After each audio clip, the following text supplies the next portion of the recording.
7ஆம் இடத்துல குரு உச்சமாகும்போது நீங்கள் வெளிநாடு போகிற கனவுகள் செய்யும். சுவிட்சர்லாந்து போகிறேன், பிரான்ஸ் போகிறேன் போன்ற விஷயங்கள்லாம். ஃபாரின் போகிறீங்க, வெளிநாட்டு வாழ்க்கை தான், லட்சங்களில் சம்பளம். 7ஆம் இடத்திலே குரு பகவான் உச்சம் பெறும் பொழுது உங்களுக்கு நல்ல நல்ல வாழ்க்கை துணை கிடைக்க போகிறது.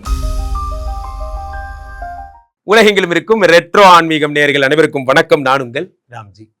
கிரக சேர்க்கைகளால் ஏற்படக்கூடிய அதிர்ஷ்டங்கள். சூரியனும் புதனும் சேர்ந்து புதாதித்ய யோகம் மிதுனத்தில், இந்த பக்கம் கடகத்தில் சுக்கிரனும் குருவுமாக சேர்ந்திருக்கிறார்கள். ஒரு பக்கம் என்னடான்னா குரு சனியை பார்க்கிறார். இந்த சேர்க்கையெல்லாம் சேர்ந்து என்ன மாதிரியான பலன்கள், யார் யாருக்கெல்லாம் குழந்தை பிறக்க போகுது, யார் யாருக்கெல்லாம் வெளிநாடு போக போறீங்க, யாரெல்லாம் பணக்காரராக போறீங்க அப்படிங்கிறத ராசி ரீதியாக நாம் பார்த்துவிடலாம். என் மனதிற்கு மிகவும் இனிய மகர ராசிக்காரர்களே, உலகத்தில் இந்த மகர ராசிக்காரர்கள்னா எனக்கு ரொம்ப பிடிக்கும். தேடி தேடி போய் அவங்களுக்கு நல்லது சொல்வேன். யாரெல்லாம் மகர ராசிக்காரர்களோ அவர்களை நான் எப்பொழுதுமே இந்த மகர ராசிக்காரர்களை நான் தேடி தேடி சென்று நல்லது சொல்லுகிறேன். ஏன்னா அவங்களோட நான் வாழ்ந்திருக்கிறேன். 10-15 வருஷமா எனக்கு உங்களை தெரியும், ரொம்ப நல்லா தெரியும். அப்போது இந்த மகர ராசிக்காரர்களுக்கு என்ன நடக்கும் வாழ்க்கையில்? 7ஆம் இடத்திலே குரு பகவான் உச்சம் பெற்றிருக்கிறார். உனக்கு என்னப்பா அப்படின்னா, 7ஆம் இடத்துல குரு உச்சமாகும்போது என்ன ஆகும்? நீங்கள் வெளிநாடு போகிற கனவுகள் செய்யணும். சுவிட்சர்லாந்து போகிறேன், பிரான்ஸ் போகிறேன் போன்ற விஷயங்கள்லாம். அப்போது திடீர்னு வெளிநாட்டு வேலை கிடைக்கும். ஹாய் பிச்சு, டேக் திஸ் ரெசிக்னேஷன் ஆர்டர் அப்படிங்கிற மாதிரிலாம். என்னடா இருக்கிற வேலையை விட்டு என்னடா பண்ண போகிறேன்? நீங்கள் கொடுக்குற பொங்கலுக்கும் சுண்டலுக்கும் அந்த மாதிரி ஃபாரின் போகிறீங்க, வெளிநாட்டு வாழ்க்கை தான், லட்சங்களில் சம்பளம். அது மாதிரி நண்பர்களே, வாழ்க்கை நல்லா வரும்போது அந்த ஈஃபில் டவரா அது பக்கத்தில் நின்று ஒரு ஃபோட்டோ எடுத்து அனுப்பணும். நம்ம நல்லாவே இருக்கக்கூடாதுன்னு நினச்சா பாருங்க, அவனுக்கு அனுப்பணும். வாழ்க்கை யாருக்கு என்ன வேணால் தரும் நண்பர்கள். ஆனால் நடக்கும் நம்பணும். நீங்கள் நம்புறதுல இருக்குது. நிறைய பேர் நம்பவே மாட்டேங்கிறான். நமக்கெல்லாம் எங்கே நடக்க போகுது, நமக்கெல்லாம் நல்லதே நடக்காதுன்னு நினச்சிக்கிறான். இப்படி நம்ம நினச்சோம்னா நல்லதே கண்டிப்பாக நடக்காது. நம்ம நடக்கும்னு நினைக்கணும். 7ஆம் இடத்திலே குரு பகவான் உச்சம் பெறும் பொழுது உங்களுக்கு நல்ல நல்ல வாழ்க்கை துணை கிடைக்க போகிறது. வாழ்க்கையில் பெரிய லெவல் போக போகிறீங்க. அண்டர்ஸ்டாண்டிங்கான ஒய்ஃப் கிடைக்க போகுது போன்ற நல்ல விஷயங்கள்லாம் ஏற்படும். 7ஆம் இடத்துக்கு குரு பகவான் காதலை ஒன்று சேர்க்கிறார். பார்த்தீங்கன்னா, அழகே சுகமா 2 பேரும் பாட்டு பாடிட்டு உட்காந்துருப்பாங்க. பாட்டு பாடுற நேரத்துக்கு போயிட்டு ஒரு என்ன தப்பாக சொல்லிவிட்டேன் விடு, ஓகே, ஐ லவ் யூன்ட்டு காலில் விழுந்துருக்கேன். வெள்ளை கொடிக்கும் வேலை தான். ஒய்ஃப் காலில் விழுந்தாவன் யாரும் கெட்டு போனதா சரித்திரமே கிடையாது. நல்லா இருப்பீங்க. அதை முதல்ல பண்ணுங்க. அப்போது 7ஆம் இடத்துல குரு பகவான் உச்சம் பெறும்பொழுது காதலை சேர்த்து வைக்கிறார். உங்களுக்கு 6 ஆட்சி பெறும்பொழுது 6 வியாதிகள் வரும் உடம்புல. ரொம்ப 8 சூரிய பகவான் 6லே மறைந்து விபரீத ராஜயோகம் பெறும் பொழுது ரொம்ப நல்ல பீரியட். ஆனால் 6 ஆட்சி பெறும்பொழுது ரொம்ப need to be most careful. 6 ஆட்சி பெற்றால் என்னாகும்? ருண ரோக சத்ருஸ்தானாதிபதி என்பதால் வியாதி கடன் கஷ்டம் வரும் என்பதால் ரொம்ப கேர்ஃபுல்லாக இருக்கணும். உடம்பை பத்திரமா பார்த்துக்கணும். முக்கியமாக வீசிங்கு இழுக எதை சொல்கிறாங்கல்ல, இந்த ஆஸ்துமா சம்மந்தப்பட்ட பிரச்சனை உடையவங்க தேவையில்லாமல் டஸ்ட் அலர்ஜியில் போய் மாட்டிக்காதீங்க போன்றவைகள் ஏற்படும். செவ்வாய் பகவான் மகர ராசிக்காரர்களுக்கு பாதகாதிபதி ஆட்சி பெற்று அமர்ந்திருக்கிறார். ஜாக்கிரதையாக இருங்க. யார்கிட்டயாவது பேசும்பொழுது யார்கிட்ட பேசுகிறேங்கிற சந்தேகங்கள்லாம் ஏற்படும். உங்கள் வீட்டில் உங்கள் பெயரை கெடுப்பாங்க. கெட்டவன் உண்மையிலே தப்பு பண்ணி மாட்டிக்குவான். அவங்க கூட பரவாயில்ல, நீங்கள்லாம் பாவம் நல்லவங்க, நீங்கள் தப்பே பண்ணாமல் மாட்டிக்குவீங்க.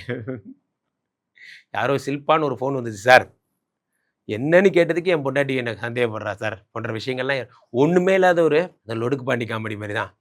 அது ஏதாவது ஒரு முக்கியமான கேஸாக இருந்து கம்ப்ளைண்ட் பண்ணாலும் பரவாயில்ல, வண்ணாந்துறையில் ஏதோ ஒன்று காணா போனால் கூட என்ன பிடிச்சிக்கிறாங்கிற மாதிரி சும்மாவே உங்கள் மேலே சந்தேகப்படுறது இந்த மாதிரி. ஸோ அப்போது என்ன ஆகுன்னா, 4ஆம் இடத்துல செவ்வாய் பகவான் ஆட்சி பெறும்போது, பாதகாதிபதி ஆட்சி பெறும்பொழுது நற்பெயர் கெடுவதாக இருக்கும். எங்கள் ஏரியாவில் ஒரு பொண்ணு ஓடி போயிடுச்சு சார்.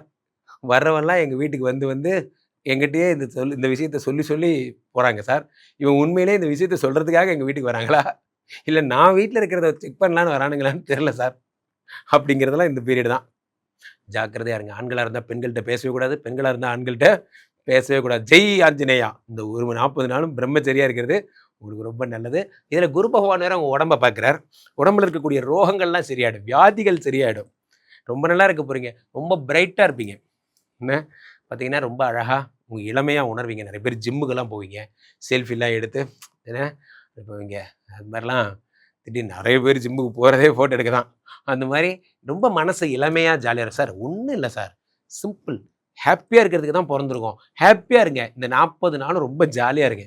நம்ம எல்லா கிரகங்களும் எல்லாம் ஒத்து வருது. கடன் இல்லை, துன்பம் இல்லை, நோய் இல்லை, நல்லா இருப்பீங்க.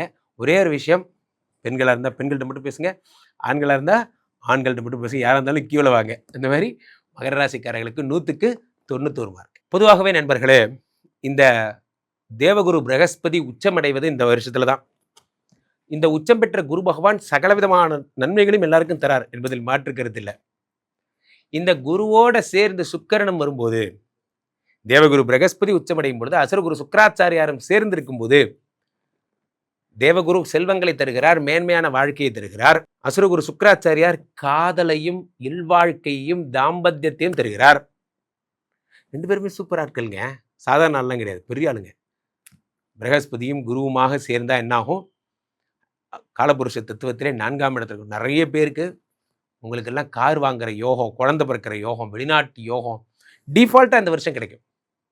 இந்த பக்கம் என்னன்னா மீனத்தில் சனி பகவான் உட்காந்து ஒரு குவாட்ரண்ட்ல, இந்த பக்கம் குவாட்ரண்ட்ல சூரியனும் புதனுமாக இருக்கிறார். 2 குவாட்ரண்ட்டுக்குடைய அதிபதிகள் ஆட்சி பெற்று நல்லா சூப்பராக இருக்கும்போது, ரொம்ப நல்லா இருக்க போது, இந்த 2வது அதிர்ஷ்டமாக என்ன கருதப்படுது? ஷேர் மார்க்கெட்டில் இருக்கிறவங்க, கோல்டு இருக்கிறவங்க, ஃபினான்ஸில் இருக்கிறவங்களுக்கெல்லாம் ரொம்ப நல்ல நேரம்.